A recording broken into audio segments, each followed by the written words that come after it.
ठीक है, next question है हमारे पास 4D 5D 5F and 6P की ऑर्बिटल्स की को अरेंज करना है हमको किसका ऑर्डर में, डिक्रीजिंग एनर्जी के ऑर्डर में। ठीक है, मतलब इनको एनर्जी के घटते क्रम में जमाना है, किसको 4D को 5D को 5F को और 6P को। ठीक है, कैसे जमाएंगे, हमको पता है कि एनर्जी जो होती है वो डायरेक्टली प्रोपोर्शनल होती है किसके साथ, n प्लस एल की वैल्यू पे, या एनर्जी जो होती है वो डायरेक्टली प्रोपोर्शनल होती है किसके बराबर, n के बराबर। तो सबसे पहले क्या करते हैं, इनके लिए n प्लस एल की वैल्यू को निकालेंगे।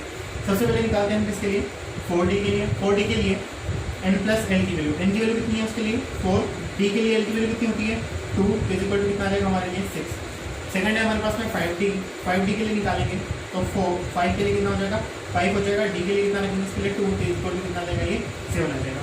नेक्स्ट है हमारे पास में कौन 5F, तो n की वैल्यू कितनी हो जाएगी इसके लिए 5, f की वैल्यू जो होती है कितनी होती है, f के लिए l की वैल्यू 3 होती है, तो कितना हो जाएगा 8 हो जाएगा।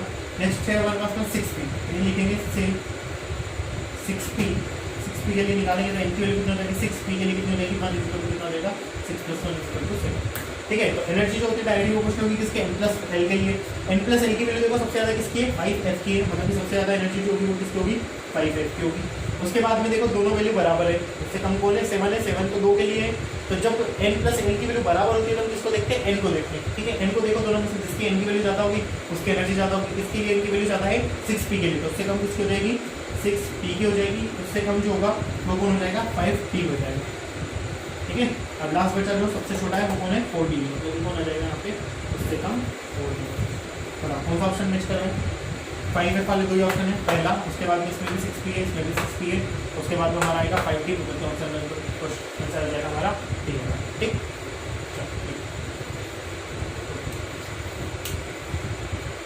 ठीक है, नेक्स्ट क्वेश्चन है हमारे पास में, किसी ऑर्बिटल का एंगुलर नोड्स की संख्या है, उसकी नंबर जो है वो 3 है, या टोटल नोड जो है वो उसका भी नंबर कितना है हमारे पास 3 है, तब वो ऑर्बिटल कौन सी होगी। ठीक है, 5P होगी, 3D होगी, 4F होगी या 6D होगी, हमें बताना है। इसके लिए हमें क्या करना है, नोड्स के पहले फार्मूले याद करना पड़ेंगे। तो जो नंबर ऑफ स्फेरिकल नोड्स होते हैं, गोली नोडों की संख्या होती है, वो उसका फार्मूला होता है n-l-1। Number of angular nodes या कोडी नोडों की संख्या का फार्मूला होता है इसके बराबर l के बराबर। ठीक है, जो उसका एजीमुथल क्वांटम नंबर होगी वो किसका, उसी का नंबर जो होगा वो किसके बराबर होगा, एंगुलर नोड्स के बराबर होगा। टोटल नोड का नंबर जो होगा n-1 के बराबर होगा। ठीक है, इन 3 फार्मूले का इस्तेमाल करके क्या करेंगे, इस क्वेश्चन को हमें सॉल्व करना है। ठीक है,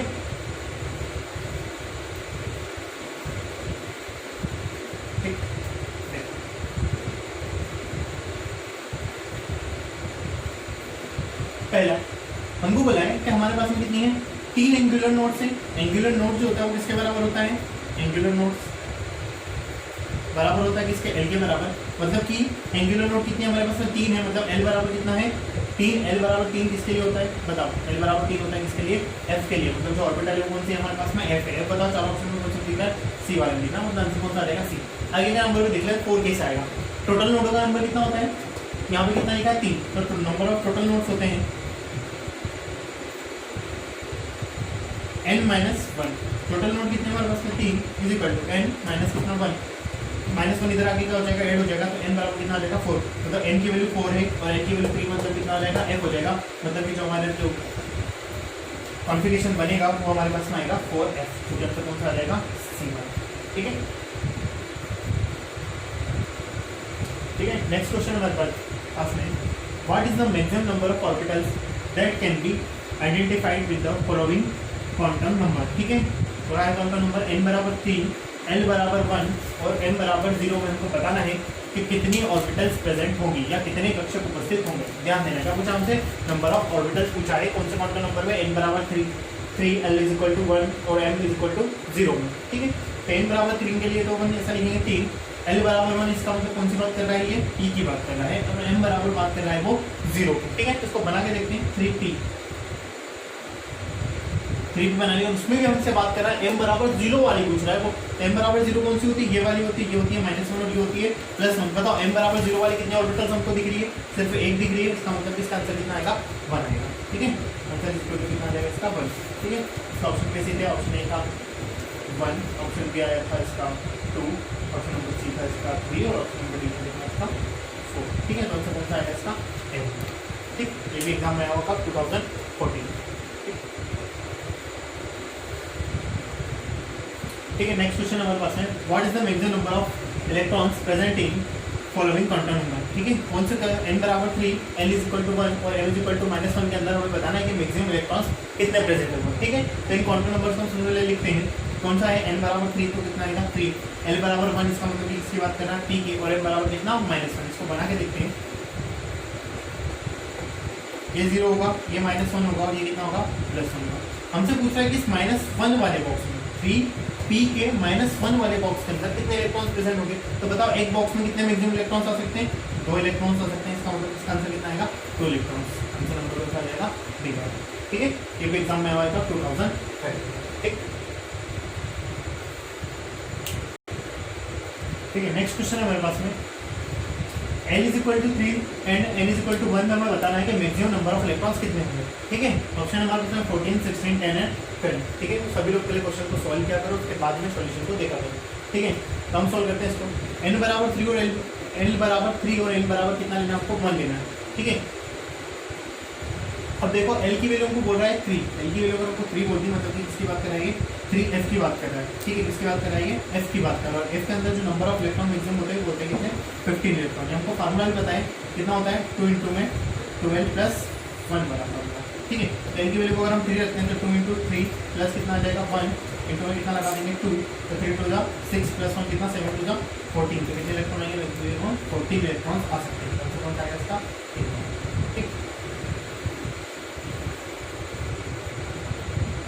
ठीक है। नेक्स्ट क्वेश्चन हमारे पास में हमें बताना है रुबिडियम जिसका एटॉमिक नंबर हमें दिया हुआ 37, उसके लिए हमें चारों क्वांटम नंबर्स को वैल्यू को बताना है। ठीक है, 4 ऑप्शन दिए हुए हैं, हमको क्या बताना है रुबिडियम के लिए बताना है। सबसे पहले उसके लिए लिखा उसका इलेक्ट्रॉनिक कॉन्फिगरेशन। ठीक है, इसका लिए लिखना हमको रुबिडियम 37 के लिए इलेक्ट्रॉनिक कॉन्फिगरेशन होता है इसका क्रिप्टॉन 36 और 5s1, जो इसका क्या होता है इलेक्ट्रॉनिक कॉन्फिगरेशन। ठीक है, इलेक्ट्रॉनिक कॉन्फिगरेशन सभी को लिखना आता होगा। इसके लिए हम क्या लिखेंगे 5s1 आएगा जो इसका वैलेंस शेल का इलेक्ट्रॉन है। किसी वैलेंस शेल के इलेक्ट्रॉन के लिए हमें बताना है इसके चारों क्वांटम नंबर्स कौन कौन से हैं। सबसे पहले होती है n की वैल्यू, फिर होता है l, फिर होता है कौन m, और उसके बाद में आता है कौन 3 क्वांटम नंबर। तो 5s1 को बना देते हैं, ये होगा 5s, उसमें कितना इलेक्ट्रॉन जा रहा है, ये होगा n की वैल्यू। बोलो कौन सी होती है n की वैल्यू, जो आगे की तरफ लिखी होती है, तो कितना आ जाएगा 5। l की वैल्यू, s के लिए l की वैल्यू कितनी होती है 0, कितना आएगा 0। उसके बाद में m की वैल्यू कहाँ से होती है -1 से -n से लेकर +n तक के। अब यहाँ पर l की वैल्यू कितनी 0, तो m बराबर कितना होगा फिर 0 होगा। s के लिए कितना 1 इलेक्ट्रॉन अगर जाता है तो वैल्यू कितनी होती है +1/। ठीक है, मैच कर लो कौन सा ऑप्शन आ रहा है 5, 0, 0 + 1/2। ऑप्शन नंबर कौन सा जाएगा C1। ठीक, ठीक है। नेक्स्ट क्वेश्चन है 2010 में आया होगा, हमें एंगुलर मोमेंटम बताना है कौन सा ऑर्बिट का, p इलेक्ट्रॉन के लिए किसी ऑर्बिटल का ऑर्बिटल एंगुलर मोमेंटम बताना है। ठीक है, the orbital angular momentum of A p electron is given is. ठीक है, 4 ऑप्शन हमारे पास में h/√2π, √3h/2π, √3/2 h/π, √6h/2π। ठीक है, तो फार्मूला होता है हमारे पास में ऑर्बिटल एंगुलर मोमेंटम का, l इज इक्वल टू √ के अंदर l इंटू में l + 1 h/2। ठीक है, तो हमसे बोला है कौन p इलेक्ट्रॉन, p मतलब कि p के लिए जो l की वैल्यू होती है l बराबर होता है कितना 1, तो वैल्यू करो 2, √ के अंदर 1 इंटू में आ जाएगा 1 + 1 h/2 पर। ठीक है, 1 + 1 कितना 2, 2 2 2 2 1 कितना आ जाएगा 2, ये हो जाएगा 2h/2π, √2h/2π। 2 से √2 को कैंसिल करेंगे तो बचेगा कितना √2, आंसर आएगा हमारे पास में h/2π। ठीक है, जो ऑप्शन नंबर होगा कौन सा ए होगा। ठीक है, नेक्स्ट क्वेश्चन है 2011 का, हमें बताना है total number of atomic orbits बतानी है 4th एनर्जी लेवल में। ठीक है, 4th एनर्जी लेवल मतलब हमारे से कौन सी ऑर्बिट की बात कर रहा है, या प्रिंसिपल क्वांटम नंबर कौन सा बोल रहा है 4 वाला, मतलब 4 प्रिंसिपल क्वांटम नंबर हो, उसके अंदर में नंबर ऑफ ऑर्बिटल्स कितने होंगे या कक्षकों की संख्या कितनी होगी।